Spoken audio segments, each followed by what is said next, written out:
Hello everyone, welcome to my YouTube channel. আজি এইখন ভিডিঅ'ত আলোচনা কৰিম ভাৰতবৰ্ষৰ অৱস্থিতিৰ বিষয়ে।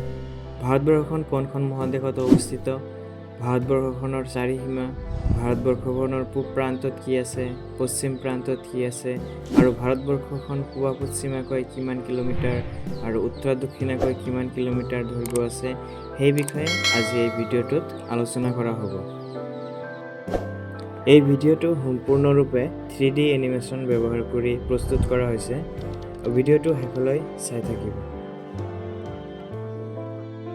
এতিয়া আহিছোঁ মূল কথালৈ। আমাৰ ভাৰতবৰ্ষখন যদি চোৱা যায়, আমাৰ ভাৰতবৰ্ষখন এছিয়া মহাদেশৰ দক্ষিণ মধ্য অংশত অৱস্থিত।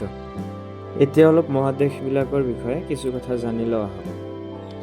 এখন নৰ্থ আমেৰিকা, এখন চাউথ আমেৰিকা, এখন ইউৰোপ, এখন আফ্ৰিকা, আৰু এইখন হৈছে আমাৰ এছিয়া মহাদেশ, আৰু এইখন হৈছে ওচেনিয়া, আৰু এইফালে দক্ষিণফালে আছে এণ্টাৰ্কটিকা মহাদেশ।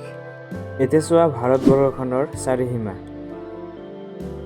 ভাৰতবৰ্ষখনৰ উত্তৰ প্ৰান্তত আছে চীন, নেপাল, আৰু আছে ভূটান।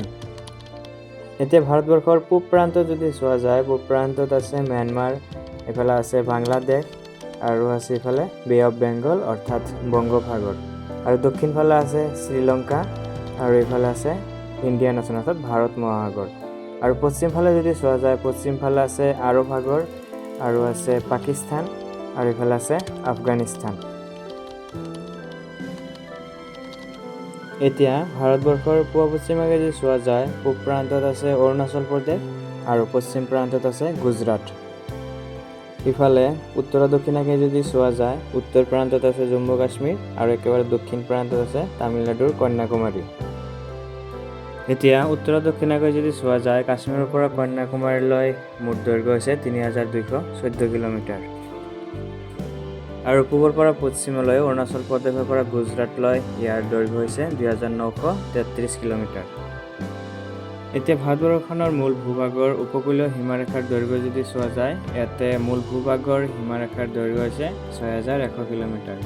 আৰু ইফালে আন্দামান আৰু নিকোবৰ দ্বীপক সামৰি যদি মূল ভূভাগৰ উপকূলীয় সীমাৰেখা জোকা হয়, তেনেহ'লে ইয়াৰ দৈৰ্ঘ্য হয় ৭,৫১৭ কিলোমিটাৰ।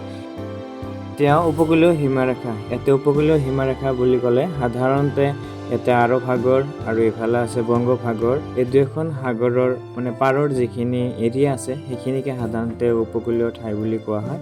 আৰু এইখিনিৰ সীমাৰেখা হৈছে ৬,১০০ কিলোমিটাৰ, আৰু এইফালে আন্দামান আৰু নিকোবৰ দ্বীপক সামৰি সৰ্বমুঠ সীমাৰেখাৰ দৈৰ্ঘ্য হৈছে ৭,৫১৭ কিলোমিটাৰ।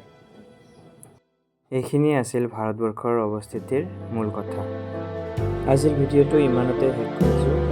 পিছত আকৌ নতুন ভিডিঅ'ত লগ পাম।